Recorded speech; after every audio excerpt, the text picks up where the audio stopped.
قال اللہ تبارک وتعالی فی القرآن المجید فمن یعمل مثقال ذرۃ خیرا یرہ ومن یعمل مثقال ذرۃ شرا یرہ۔ اے انسان، اللہ رب العزت نے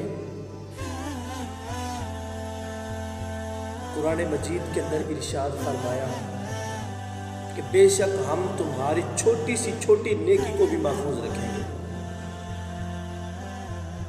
پھر فرمایا اور ہم تمہاری چھوٹے سے چھوٹا جو تم نے گناہ کیا ہے، جو تم نے کسی کے ساتھ زیادتی کی ہے، ہم اس کو بھی محفوظ رکھیں گے۔ جب حشر کا دن جب آئے گا تو جب انسان اللہ کے سامنے آئے گا تو جب اس کے سامنے رجسٹر کھولا جائے گا اس کے اعمال کا، اب اس کو وہ دیکھے گا تو وہ خوش ہوگا۔ وہ نیکیوں کا جب رجسٹر دیکھے گا وہ کہے گا باری تعالیٰ میں نے یہ نیکی نہیں کی تھی، صرف اس کو سوچا تھا، میں نے یہ نیکی نہیں کی تھی، صرف اس کو مشورہ دیا تھا، یہ بھی محفوظ ہے۔ یعنی اللہ تبارک و تعالیٰ ہر چھوٹی سی چھوٹی ہماری جو نیکی ہے اس کو بھی محفوظ رکھے گا۔ اور پھر فرمایا وَمَن یَعْمَلْ مِثْقَالَ ذَرَّةٍ شَرًّا یَرَہ۔ پھر جب وہ ہمارے سامنے جب نیکیوں والا رجسٹر جب بند کر دیا جائے گا اور پھر جب گناہوں کا رجسٹر جب کھولا جائے گا تو وہ دیکھا جائے گا تو اس میں ہماری چھوٹی سی چھوٹا سا چھوٹا گناہ ہے وہ بھی اس میں شامل ہے۔ ہم کہیں گے باری تعالیٰ یہ گناہ نہیں کیا تھا، صرف مشورہ، کسی کو غلط مشورہ دیا تھا، وہ بھی درج ہے۔ ہم نے کسی کے ساتھ زیادتی کی، وہ بھی درج ہے۔ ہم نے جو ہے وہ رستے میں رستہ بند کر دیا، کسی کا پانی بند کر دیا، کسی کے لیے جو ہے وہ تکلیف کے باعث بنے تو وہ بھی اس میں محفوظ ہے۔ اللہ رب العزت نے فرمایا وَمَن يَعْمَلْ مِثْقَالَ ذَرَّةٍ شَرًّا یَرَہ، ہم تمہارے چھوٹے سے چھوٹے گناہ کو بھی محفوظ رکھیں گے۔ تو صاحب اس لیے آج ہماری سانسیں چل رہی ہیں، ہمیں ان باتوں پہ غور کرنا چاہیے۔ ہمارا جو مقصد ہے وہ یہ نہیں ہونا چاہیے کہ میری وجہ سے، میری زبان سے، میرے ہاتھوں سے جو ہے وہ دوسرا پریشان ہو۔ حضور نے فرمایا مسلمان تو وہ ہے کہ جس کی زبان اور ہاتھ سے دوسرا مسلمان محفوظ رہے۔ آج ہم کیا کرتے ہیں؟ ہم جس کو بھی بلائیں ہم گندی زبان سے اس کو یاد کرتے ہیں، ہم جب بھی اس کا نام لیں تو بالکل غلط الفاظوں میں یاد کرتے ہیں۔ ہمارا کام چوکوں میں بیٹھ جانا اور فلاں جگہ پہ بیٹھ جانا، رستوں میں بیٹھ جانا اور اس کی برائی کی، اس کی غیبت کی، اس کی برائی کی، ہمارا کام ہی اور کیا ہے۔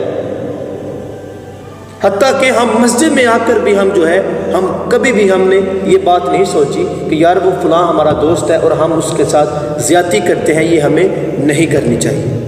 ہم مسجد میں بھی آ کے منصوبے بناتے ہیں کہ اب اس کے ساتھ جا کے کرنا کیا ہے۔ پھر بھئی نماز پڑھنے کا ہمارا جو مقصد ہے، ہم نماز کے لیے تو اس لیے آئے ہیں کیونکہ اللہ کا حکم ہے، کیونکہ ہم مسلمان ہیں، اور نماز پڑھنے سے تو جو ہے وہ روشنی پیدا ہوتی ہے۔ یہ کس طرح کی روشنی ہے جو اپنوں سے ہی دور کر رہی ہے؟ یہ کس طرح کی چاشنی ہے، کس طرح کی محبت ہے، یہ کس طرح کا اللہ سے پیار ہے، کس طرح اللہ کا عشق ہے یہ؟ تو اس لیے کوئی بھی کام کرے، ضروری نہیں کہ میں یہ نہیں کہہ رہا کہ بالکل سب کچھ چھوڑ چھاڑ کے مسجد میں آ جائیں، وہ بھی ضروری ہے کیونکہ دور ہے، دنیا داری ہے، بال بچے ہیں، سب کچھ ضروری ہے۔ لیکن جب ہم کوئی کام کرتے ہیں کم از کم اس میں دیکھ بھال، اس میں ضرورت جو ہے وہ فکر کی ہے۔ ہمیں فکر کرنی چاہیے کہ یار یہ جو کام میں کر رہا ہوں، اس کام کرنے سے کسی کو کوئی پریشانی تو نہیں ہوگی؟ کیا یہ کام میرے حق میں ٹھیک بھی ہے، بہتر بھی ہے کہ نہیں؟ ہم بالکل بھی ان چیزوں کی غور نہیں کرتے، ان چیزوں کی فکر نہیں کرتے۔ تو اللہ رب العزت نے فرمایا ہم تمہاری چھوٹی سی چھوٹی جو نیکی ہے ہم اس کو بھی محفوظ رکھیں گے۔ جب تم میرے پاس جب لوٹ کے آئے گا تو پھر میں تمہیں بتاؤں گا کہ یہ تمہاری نیکیاں تھیں جو تم نے کی ہیں، اور پھر جب اس نیکی والا جو رجسٹر ہے اس کو بند کر دیا جائے گا، دروازہ بند کر دیا جائے گا، تو پھر گناہوں کا جب رجسٹر کھلے گا تو پھر وہ بند نہیں ہوگا جتنے ہمارے گناہ ہیں۔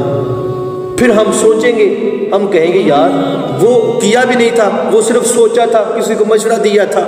وہ ہمارے ہاتھوں کے سے کرنے والے گناہ بھی شامل ہے، ہمارے پاؤں کے ساتھ چل کے کسی برائی کے اڈے کی طرف جانے والے جو پاؤں ہیں اس کے گناہ بھی اس میں شامل ہیں۔ تو اللہ کا یہ وعدہ ہے کہ جب تو میرے پاس آئے گا تو میں تیری چھوٹی سی چھوٹی نیکی بھی تمہیں دکھاؤں گا، اور پھر تمہیں چھوٹی سی چھوٹی نیکی کے بعد چھوٹے سے چھوٹا گناہ بھی تمہیں دکھاؤں گا۔ تو اس لیے ہمیں ہر کام میں، ہر چیز میں غور و فکر کی ضرورت ہے۔ تو اللہ تعالیٰ سے دعا ہے کہ ہم میری باتوں پہ عمل کی توفیق عطا فرمائے۔